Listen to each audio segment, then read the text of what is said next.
Line number 1. People do Ippon Seoi when their hand is really low on the sleeve. We teach it like this because it allows us to teach pulling someone onto their toes and kazushi and what it means to pull the hikate and create a throw. However, in competition, almost never do you see Seoi from on the sleeve. Almost always done from a lapel grip. Because if I'm on the sleeve, especially the lower down on the end of the sleeve, when I pull this, he doesn't actually move.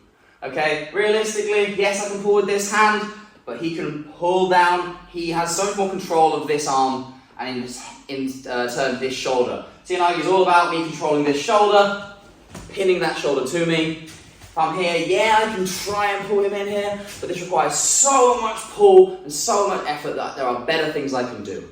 Which is why line number 1, people do Ippon Seoi from a low sleeve grip. Line number 2, people do goshi like this.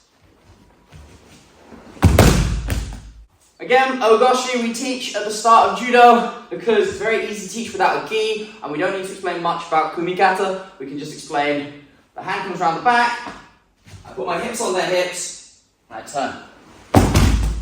But when we're doing real judo, especially if my partner's in his fighting stance, for me to get this arm anywhere near here is just asking to get thrown. If I come here, Max can bomb me with any of his throws.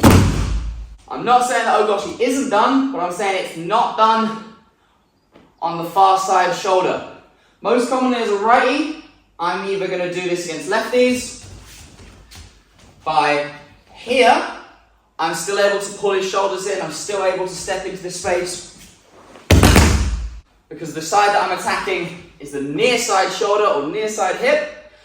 But also very commonly, if he's a righty and I'm a righty, he's come up for a big high collar grip. Quite often, again, I'm not going to be able to go goshi here, that would be stupid, but you can step through and attack that near side hip. So I'm not telling you to not do goshi, I'm just telling you that 99% of the time as a righty, you don't want to be doing right goshi against righties. No one does goshi right on right, because when I come around the back and I come in, you get absolutely bombed. Line number 3. Now this is the one that you might not know even if you are a high grade. Harai goshi. Now my most viewed video is about why you suck at Harai goshi. So I know people will have opinions on this. In all the documentation, in all the books, in all the videos of Harai goshi was always demonstrated from a high collar grip or from around the back. Harai goshi is not demonstrated in any of the documentation from a lapel grip. People say it's like Uchimata, this elbow comes in, hips.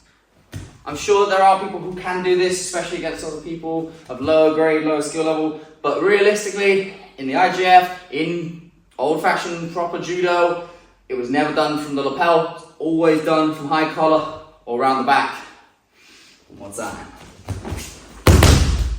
Obviously what I said about goshi earlier, about coming around the back from here, again, counts for Harai goshi. Most commonly Harai goshi, if it's done around the back, it's done against someone who is the other side, so that I can come under, sweep that leg.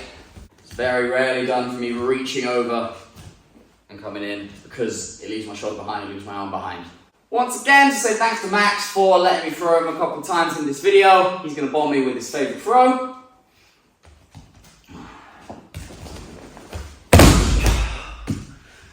Every week. If you enjoyed learning a little bit about technical judo and what is good and what's not, maybe some lies that you were told when you were a beginner that you now realise aren't actually how judo is done at the higher, more competitive levels, check out this video about why you suck at Harai goshi that I mentioned earlier.